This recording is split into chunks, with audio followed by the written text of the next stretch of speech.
Bonjour à tous, bienvenue sur la chaîne YouTube de Temps Mort Production. C'est un vrai plaisir de vous retrouver pour une nouvelle vidéo. Aujourd'hui, nous allons parler des transferts de l'été. C'est le retour d'une rubrique qui vous a énormément plu l'été dernier, les Summer Transfers. Yes, c'est l'été et on va pouvoir parler donc tous ensemble du mercato en Betclic Elite et en Pro B. Aujourd'hui, c'est l'élite du basket français qui va nous intéresser. On va se faire ensemble les paris, les petites questions qui entourent ce mercato, mais également les coups de cœur. Si vous êtes nouveau, n'hésitez pas à vous abonner à la chaîne YouTube de Temps Mort Production et surtout, dans quelques semaines, les previews des équipes de Betclic Elite et de Pro B vont sortir sur cette chaîne YouTube. On va pouvoir parler de chacune des équipes, vraiment chacun des petits cas de chacune des équipes qui entourent ces championnats de Ligue nationale de basket. Donc, n'hésite pas à activer la petite cloche pour recevoir une notification dès qu'une nouvelle vidéo sera publiée. Ça te coûte rien du tout, mais juste, ça apporte un petit peu de soutien et ça te permet de savoir quand est-ce que les nouvelles vidéos vont sortir. Une intersaison qui a été très longue à se décanter, notamment autour des transferts. D'ailleurs, certaines équipes n'ont toujours pas terminé leurs effectifs, que ce soit en bas du classement ou en haut. Peu importe, une Summer League NBA qui a été un petit peu retardée par rapport aux autres saisons à cause du Covid. Une saison championnat de France qui a elle aussi terminé très tard. Donc, il y a certains joueurs qui sont encore sans contrat, mais également certaines équipes qui n'ont donc pas encore trouvé le joueur au bon spot. Donc, patience, c'est le premier épisode et ce ne sera pas le dernier cet été des transferts de l'été. Donc, comme je vous l'ai dit, au sommaire un petit peu de cette vidéo, on va se faire les paris et les questions qui entourent ce mercato de Betclic Elite et derrière une deuxième partie qui sera juste autour des coups de cœur. N'hésitez pas, vous aussi en commentaire, donc à donner vos coups de cœur et vos petits paris de cet été. Allez, première étape de notre aventure, on file tout droit vers les paris, les questions de cet été en Betclic Elite. Let's go!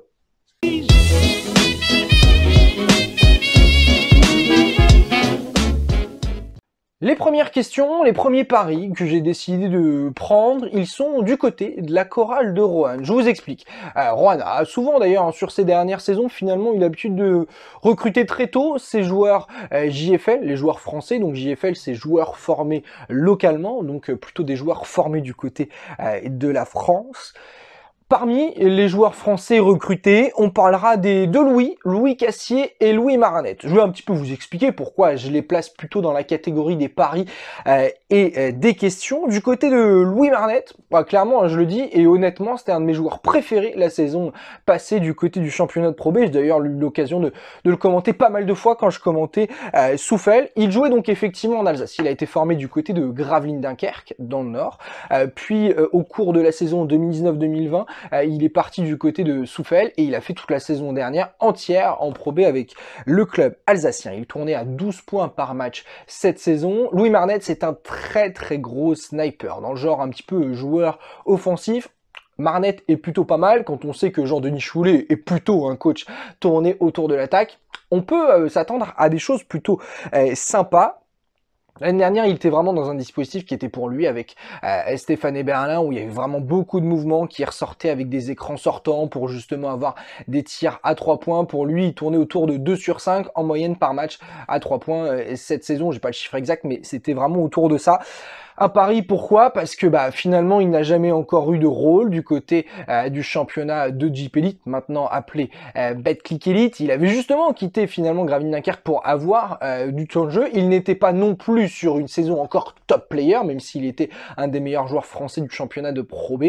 Il n'a pas vraiment eu pour l'instant ce rôle donc de leader dans une équipe et finalement, il ne préfère pas avoir ce rôle de leader dans une équipe de Pro B, mais plutôt d'aller chercher directement la Ligue du basket français. Donc, c'est un petit pari pour Louis Maranette, mais aussi du côté de la chorale de Roanne qui va devoir s'assurer une place maintenue cette saison et sans finalement se faire peur comme ça a été le cas cette saison. Ce serait pas mal pour pouvoir construire finalement sur le futur pour le club coaché par Jean-Denis Choulet. Et donc le deuxième Louis qui a été recruté par Roanne, c'est Louis Cassier. Cassier-Lavoie, pardon. Désolé, j'étais obligé. Louis Cassier, donc formé du côté de Chalon-Reims et qui jouait cette saison du côté de Griez-Oberhofen. Il tournait à peu près à 12 d'évaluation, plutôt positif car sur les 2 dernières saisons avec le BCJO, il a été en parfaite progression. Lui non plus, finalement, il n'a jamais eu ce rôle de top player puisque avec Ludovic Pouillard, cette saison, il était plutôt entre sortir du banc et être titulaire en fonction de qui était en face. Ludovic Pouillard aime beaucoup changer ses 5 de départ, bref, je vous passe le détail. Mais donc Louis Cassier n'était pas non plus le top player, même si c'était un des meilleurs joueurs français, une nouvelle fois du championnat lui aussi. Roanne n'est pas allé chercher un bras cassé, loin de là, mais lui aussi, c'est un joueur qui n'a pas encore de référence dans l'élite du basket français. Il avait joué quelques minutes avec Chalon-Reims en JP Elite, mais voilà, pas de là à avoir des références, loin de là. Donc ces deux Louis sont finalement des petits paris posés par la chorale de Roanne, à mon goût, et c'est pour ça donc que je les mets dans ces catégories. N'hésitez pas donc dans les commentaires, vous aussi, à dire si selon vous, Louis Cassier et Louis Marnette sont aussi des petits paris. Autre pari / question, c'est du côté du Paris Basket, club promu, donc de Pro B direction la Betclic Elite pour les joueurs de Jean-Christophe Prat. Un effectif toujours aussi jeune, finalement, pour le Paris Basket. La recrue phare du mercato, c'est Kyle Allman Jr., il n'a que 23 ans, il est sur 2 bonnes saisons européennes, notamment la dernière du côté de Riga où il a été très performant offensivement.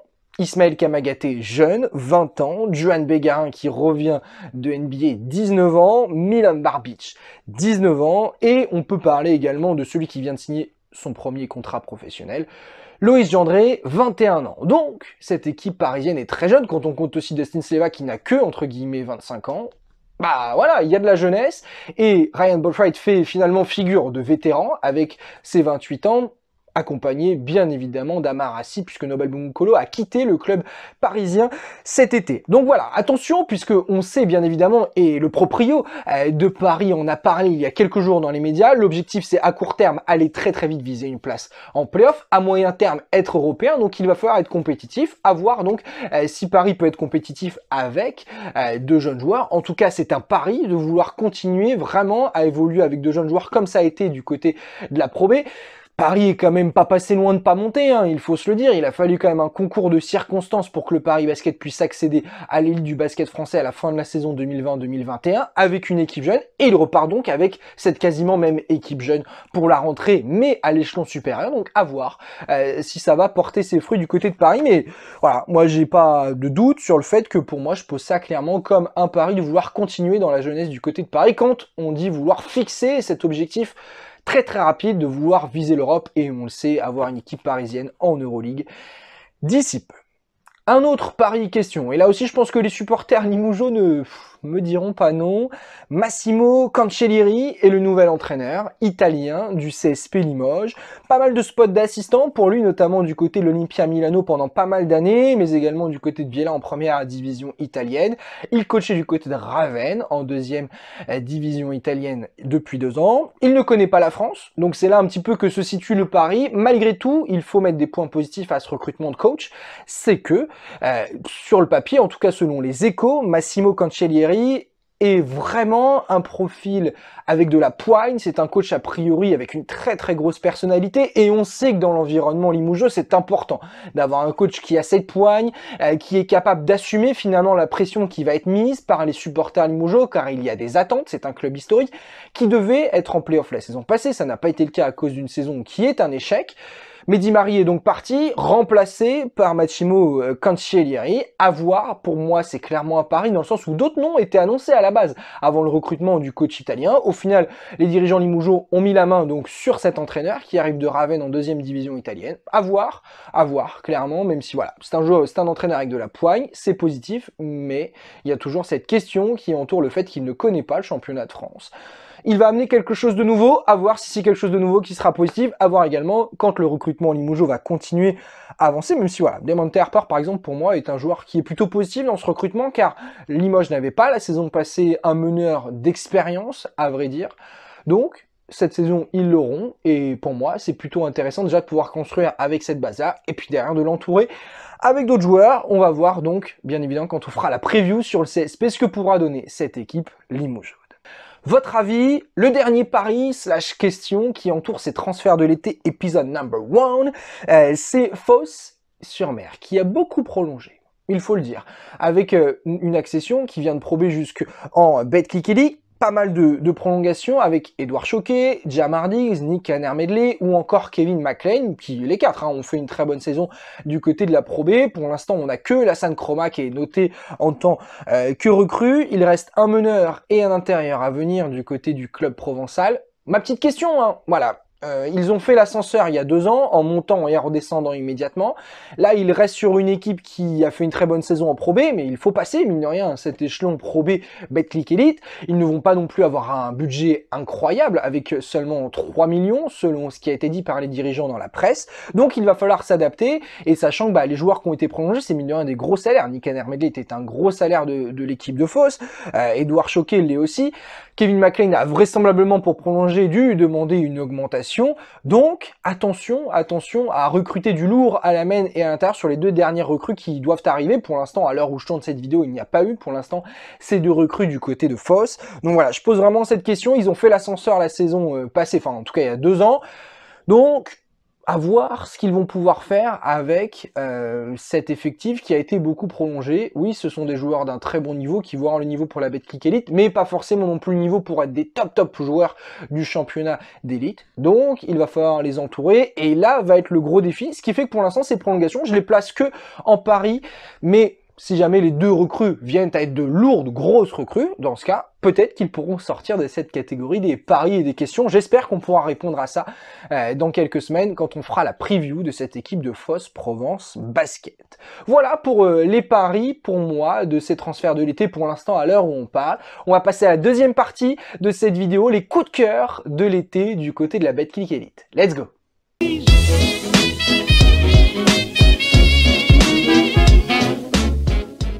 C'est un petit coup de cœur, mais je voulais malgré tout le citer. Cet Alsacien, c'est du côté de Strasbourg. Alors oui, à première vue, quand on regarde l'effectif de Strasbourg, on se dit, ils ont perdu du monde. Ismail Wainwright, Bonzi Colson, MVP du championnat, Brandon Jefferson, un des meilleurs meneurs également du championnat la saison passée. BJ a été remplacé par John Robertson. Pour l'instant, les 2 autres n'ont pas encore été remplacés, mais autour de ça, il y a une continuité sans faire de bruit. Prolongation de DeAndre Lansdowne, Jaromir Boacic a lui aussi prolongé, Ike Udano a lui aussi prolongé, donc tu perds 3 leaders, mais en fait, tous tes role-players autour, qui étaient aussi des joueurs majeurs, ont été prolongés. Donc en fait, t'as juste, entre guillemets, je dis bien entre guillemets, à recruter finalement du lourd avec une belle enveloppe qui va rester pour Strasbourg pour aller recruter ses leaders. Et puis derrière, tu vas avoir une équipe encore très compétitive, malgré le fait que tu aies perdu tes 3 meilleurs joueurs de la saison passée. Donc pour moi, c'est un coup de cœur parce que ça a été très malin finalement de pas baisser les bras après avoir perdu ces 3 leaders et dire ok, finalement on va reconstruire en ayant perdu nos 3 meilleurs joueurs. Non, on va prolonger les 3 autres étrangers qui ont fait une très bonne saison, qui sont des role-players, des joueurs très intéressants, qui également en Champions League ont filé un très gros coup de main. Et puis derrière, tu continues à construire. Donc voilà, moi je suis plutôt ravi de ce qu'a proposé Strasbourg pour l'instant sur ce mercato, alors qu'on ne connaît pas encore les 2 autres leaders qui vont être recrutés avec John Robertson. Mais voilà, c'est très intéressant, surtout que moi franchement je kiffe trop le recrutement de John Robertson. J'ai rien de strasbourgeois dans le sang, mais voilà, je trouve plutôt ça comme un léger coup de cœur. Je voulais le mettre, c'est une petite introduction finalement aux autres coups de cœur qui vont être bien plus lourds qu'on aura juste après. Là aussi, 2 petits coups de cœur qui vont être entremêlés.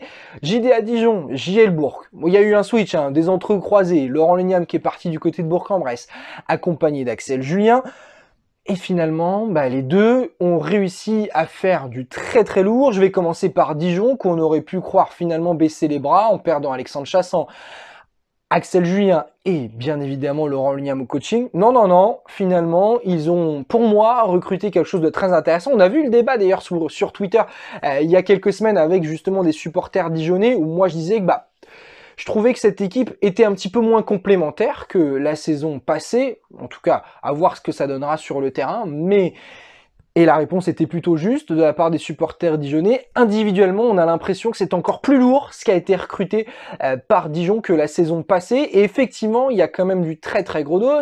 Ça garde David Alston à la main. Ça récupère des joueurs qui connaissent l'environnement, avec notamment Gavin Ware dans la raquette. Saïbou en rotation à la main, ou en tout cas qui pourra alterner poste 1, poste 2, lui aussi va être très intéressant. Donc Dijon individuellement a recruté quelque chose de très costaud autour du coach donc Nenad Markovic qui vient d'arriver. Si clairement Dijon va pas chercher le top 5 cette saison, bah ça sera limite un petit peu un échec, il faut le dire. Et puis l'autre chassé croisé, franchement je kiffe ce qu'a fait Bourg-en-Bresse. Tu perds deux gros leaders, Alenomic, Danilo Andjusic. Mais derrière, tu recrutes plutôt malin avec une grosse base de Français, comme Laurent Leniam a l'habitude de le faire, Axel Julien, Maxime Courby, Maxime Ross, Pierre Pelos et Hugo Benitez qui restent pour les deux. C'est très très intéressant, c'est très costaud, c'est malin. Et puis derrière, sur les joueurs étrangers, allez le voir vous-même, hein. Mais le recrutement est très intéressant, on aura le temps d'en parler quand on fera la preview. Mais voilà, je trouve que pour le coup, et c'est la patte Leniam en termes de complémentarité, c'est encore une fois très intéressant. Ce qui a été proposé dans le recrutement, ça va viser très très haut, top 5 clairement, hein, pour la Bourg, une nouvelle fois, je pense, la saison à venir. D'autres coups de cœur, et on ne pouvait pas passer outre. Un coup de cœur, je dirais même plutôt une confirmation par rapport aux annonces qui ont été faites il y a quelques semaines, voire quelques mois. Ouais, Pau Orthez, c'est du très lourd. Ils ont annoncé clairement avec des investisseurs américains, on veut viser à moyen terme l'Europe. Ok, c'est bon, je confirme, clairement.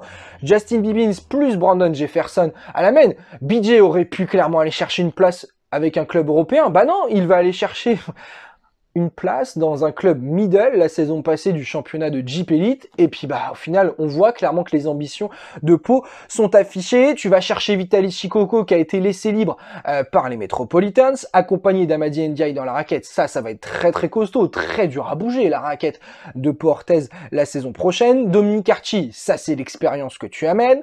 Grégor Rovat, c'est très lourd, là aussi, parce qu'il y a de l'expérience, mais également de la maîtrise. C'est un des meilleurs joueurs de Cholet Basket la saison passée. Tu gardes Jérémy Leloup qui va pouvoir alterner finalement ton poste 3-4 et tu récupères Jovan Onyongue qui va lui pouvoir faire aussi du poste 3 et poste 4, même s'il est beaucoup plus à l'aise sur le poste 3. Il va amener de la densité en défense, de la dureté et il n'a pas peur finalement d'être ce role player et de pas avoir la couverture, même s'il reste sur une saison, sur sa meilleure saison offensive en carrière. Donc franchement, moi ce recrutement de Pau, c'est vraiment un de mes gros coups de cœur de l'été.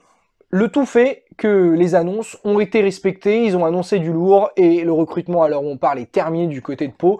Alors ouais, il y a peut-être, allez, du côté du poste 4, une petite question, puisque finalement Dominique Archie, ça sera le seul vrai poste 4, même si voilà, Jérémy Leloup pourra y aller aussi, Grégor Rovat peut lui aussi aller dépanner s'il faut, Jovan Onyongue également, donc tout le monde peut jouer un petit peu partout, avec deux gros meneurs, Bibbins et Brandon Jefferson, auquel t'ajoutes Gerald Ayayi, donc non, franchement, très intéressant ce qu'a proposé Pau sur ce mercato, je les place clairement dans mes coups de cœur. N'hésitez pas, vous aussi dans les commentaires, à me dire ce que vous pensez du recrutement palois. Tu passes d'une équipe qui joue le maintien à clairement une équipe qui doit être dans le top 8, sinon c'est un échec, s'ils n'ont pas cherché le top 8. Petit teaser pour les previews qui arriveront très bientôt.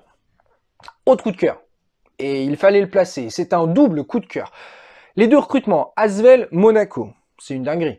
C'est une dinguerie, clairement. Je pense qu'on n'a jamais eu deux équipes aussi fortes dans le championnat d'élite du basket français, que ce soit Pro A, Jeep Elite et Betclic Elite. Aujourd'hui, on va commencer par Monaco, Mottier Djounas. Allez voir, hein, vous, son palmarès, par où il est passé dans sa carrière.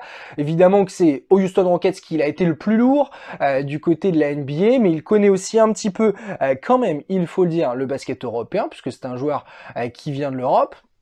Wow, hey, les gars, gros CV du côté de la Roca Team, auquel t'ajoutes pour moi le meilleur duo de guards du championnat de Betclic Elite pour la saison à venir, Paris Lee plus Léo Westerman à la main, ça c'est très lourd, pour moi c'est quasiment au-dessus du duo Chris Jones et Eli Okobo, on aura le temps d'en parler dans quelques secondes.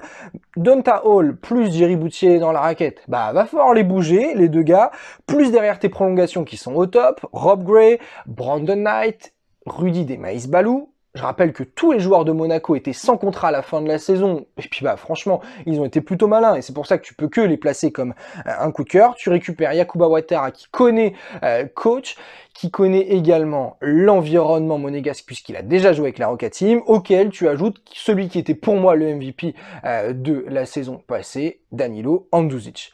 waouh, ça explose tout. Il n'y a rien à dire. Pour moi, Monaco va pouvoir aller chercher l'Asvel dans ce qui va être vraiment le duel au top du championnat de JP Elite pour la saison à venir. Et donc, si on parle du club Villeurbanne, là aussi, ça vise très très haut. Un secteur intérieur qui est très très haut. Je parle en termes de taille. C'est pour moi du quasiment jamais vu. Tu as plusieurs joueurs à plus de 2,20 m. Les joueurs qui cumulent à plus de 2,10 m, on les compte pas.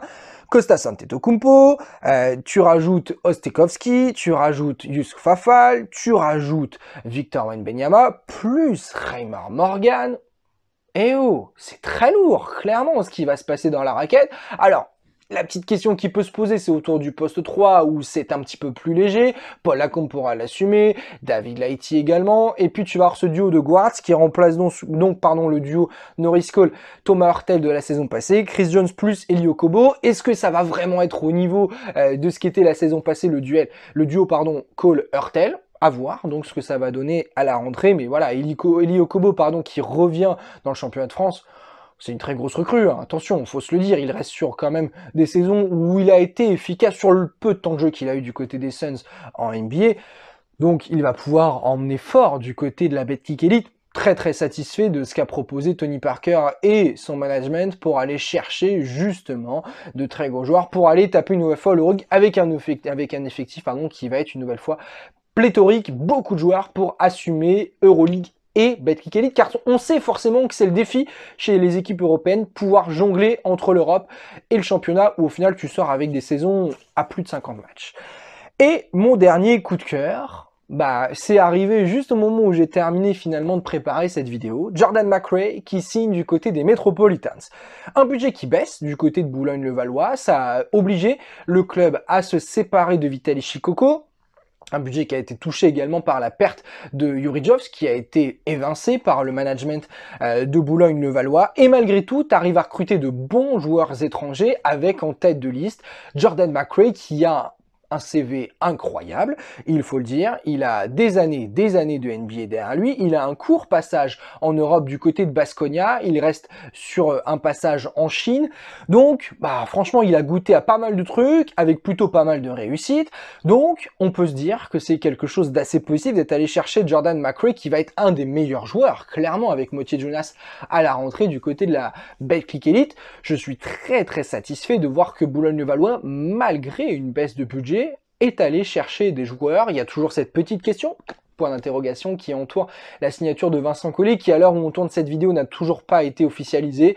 Mais pour moi, quand tu rajoutes un des meilleurs techniciens français au coaching de ton équipe, ça va être très intéressant. Clairement, ce que va proposer Boulogne-le-Valois à la rentrée, moi j'ai pas de doute sur le fait qu'il faudra attendre le club francilien au rendez-vous, et les derbies avec Nanterre et avec Paris s'annoncent très très lourd. Voilà tout ce qu'on pouvait dire autour des coups de cœur.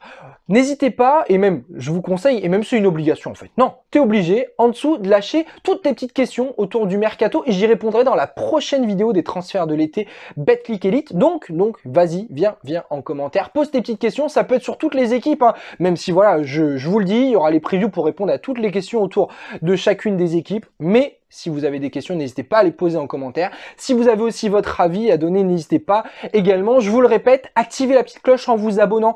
Ça vous permettra de pouvoir recevoir les notifications dès que la preview de votre équipe que vous supportez sera sortie sur cette chaîne YouTube. Donc, fonce juste en dessous, abonne-toi. Ça vous coûte vraiment rien du tout, mais moi, ça m'apporte du soutien. Et quand on connaît l'algorithme de YouTube, ça aide beaucoup d'avoir des abonnés et également un petit pouce bleu en bas de la vidéo. Si elle t'a plu, ça m'encouragera aussi à pouvoir très vite vous proposer une nouvelle vidéo autour des transferts de l'été. Les transferts de l'été version Pro B vont arriver dans quelques jours, donc restez bien évidemment connectés sur les réseaux sociaux et sur la chaîne YouTube de Timor Productions. Et on se dit à très vite finalement pour une nouvelle vidéo. Prenez soin de vous, c'est le plus important, et on se dit à très vite. Salut!